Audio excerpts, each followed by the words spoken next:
ভালো না, এবং রক্তাক্ত জনপদ হিসেবে সেগুলোকে দেখানো হয়। আর শুনুন, মানে আপনি সব ঘনিষ্ঠ। হ্যাঁ, ঘনিষ্ঠ মানে আমরা চাচা, ভাতিজা, খুড়া, ভগ্নিপতি। আমার সবাই একই রকম, শুধুমাত্র আমরা এখানকার। আপনাকে তো অনেক খুঁজে বের করলাম আমরা। তো আসলে আপনি এলাকায় কি করছেন?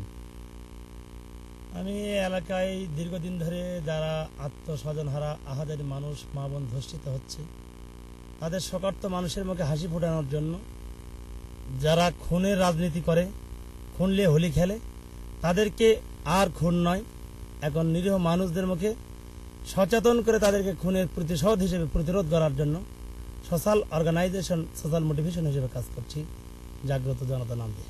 কিন্তু পত্রিকা তো বলা হচ্ছে যে এটা জাগ্রত মুসলিম জনতা, এটা একটা মৌলবাদী সংগঠন, যেটা বিদেশিদের কাছে জানানো হয়েছে। তো আপনি কি আরো বলা হয়েছে যে আপনি জোর করে নামাজ রোজা করার জন্য জোর করছেন, এটা ঠিক কিনা?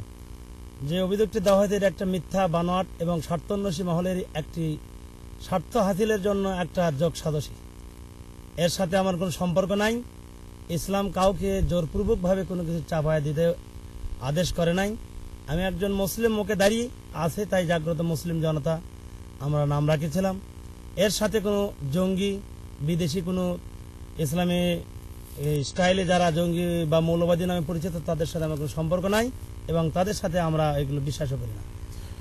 কারণ ইসলাম একটি শান্তি এবং সুষ্ঠু এবং সম অধিকার দিয়ে মানুষকে বাঁচার জন্য শিক্ষা দেয়। আরেকটা যেটা বলা হচ্ছে যে আপনি অনেককে এই আপনার সংগঠনের নামে সর্বহারা বলে নির্যাতন করছেন বা হাত পা ভেঙে দিচ্ছেন, মেরে ফেলছেন। তো আপনি যে কথাটি বললেন, আর আগে একটি কথা বলেছেন, সেটা উত্তর হয়েছে অবশ্য। যেমন বলেছেন আমরা জোরপূর্বক নামাজ পড়াই, এই ধরনের যদি কেউ একটা প্রমাণ দিতে পারে তাহলে আজীবন তার গোলামি করব আমরা। আমরা জানি যে খুনে কোনোদিন শান্তি আসতে পারে না। নির্যাতন করে মানুষকে শুধু যাতনায় দেওয়া যায়। কারণ যদি নির্যাতন করে যদি কেউ ভালো হতো তাহলে জেল খাটা মানুষগুলো বেশি ভালো হতো, এটা আমরা বিশ্বাস করি। তো আমি যে কোশ্চেনটা করেছিলাম যে নির্যাতন করা বা মেরে ফেলা, এর সাথে কোনো সম্পর্ক নাই, সম্পূর্ণ মিথ্যা বানোয়াট, যা উজ্জ্বল প্রমাণ এলাকার জনগণ সাক্ষ্য প্রমাণ দিয়ে। আপনাদেরকে অনুরোধ করব, এলাকায় যান, সত্যতা যাচাই করুন, যা ন্যায়ের ভিত্তিতে যে সাজা হয় মাথা বেঁধে নিতে রাজি আছে ইনশাল্লাহ। তো আপনাকে যদি এই মুহূর্তে পুলিশ যদি অ্যারেস্ট করতে চায়, গ্রেপ্তার করতে চায়, পত্রিকা যেটা বলা হচ্ছে, সেই ক্ষেত্রে আপনি কি বলবেন?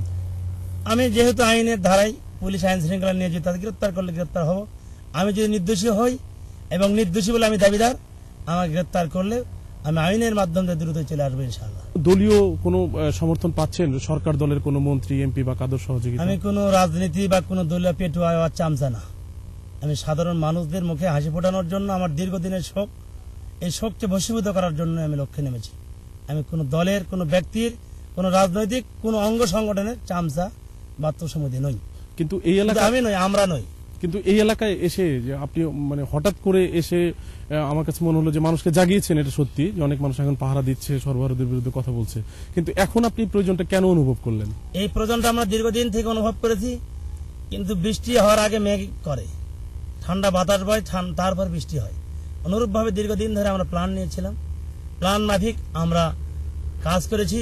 সেই কাজের ফসল হিসেবে এখন আমরা উপযোগী মনে করেছি, তাই জনগণ সচেতন হয়েছে, আত্মপ্রকাশ করেছে। তো আপনি যেটা বলছেন যে আপনারা কোনো মৌলবাদী কোনো সংগঠন না এবং যারা কেবলমাত্র সন্ত্রাসের সাথে জড়িত, খুন হত্যা করছে তাদেরকে ধরছেন, তো এখন তাহলে আপনার বিরুদ্ধে এই অভিযোগগুলো কে করছে বলে আপনি মনে করেন যে আপনি খুন? দীর্ঘদিন ধরে যারা এসব এলাকায় নিরীহ মানুষদের আত্মহনন করেছে, মা বোনদের ইজ্জত লুণ্ঠন করে, এদের কায়িক শ্রমে যে অর্থ অর্জিত হয়েছে এগুলোকে তারা লুটতরাজ করেছে, তারাই এখন এই জাগ্রত জনতার কারণে, জাগ্রত মুসলিম জনতার আহ্বানের কারণে তারা আজকে তাদের যোগ নামে যে কিটটা তারা লাভ করেছিল, এটা না করার কারণেই তারা এগুলো করছে। সেগুলি কি?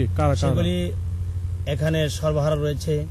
ফজল হোসেন বাদশা ওয়ার্কার্স পার্টির নামে ওইসব এলাকায় কৃষক ক্ষেত মজুর নামে সমিতি গঠন করে নিরীহ মানুষদেরকে তাদেরকে সমভাবে ভাগ করে জোরপূর্বক জমি দখল করে নিয়ে এই প্রলোভন দেখে তাদেরকে এগুলো করাচ্ছে। মানে তারা যেরকম করেছে কোনো প্রমাণ আছে আমাদের কাছে? শত শত প্রমাণ। দাড়িগাতিতে প্রায় 60 বিঘা জমি আছে, যাত্রাগাছিতে 5 বিঘা পুকুর আছে। গোটা বাগমারা যদি আপনার মনে হয় সরজমিনে ল্যান্ড জরিপ করেন, আমার বিশ্বাস কয়েকশো একর জমি এরকম করে জোরপূর্বক তারা ন্যায়সঙ্গত অধিকার থেকে বঞ্চিত করে তারা কুক্ষিগত করেছে মাত্র গুটি কয়েক মানুষ। তারাই জগত জনতা যখন জেগেছে, তাদের অধিকার সম্পর্কে সচেতন হয়েছে, তখনই তারা মরিয়ে হয়ে তারা আমাদের এই নিরলস পুত পবিত্র কাজকে তারা কলঙ্কিত করার জন্য সর্বপ্রকার প্রয়াস চালিয়ে যাচ্ছে। তো আপনি যেটা বলছেন যে আপনারা একটা তারা মিথ্যা বলছে এবং আপনি কোনো অন্যায় করছেন না, তো সেই ক্ষেত্রে এখন যেটা বলা হচ্ছে যে আপনি এলাকা ছেড়ে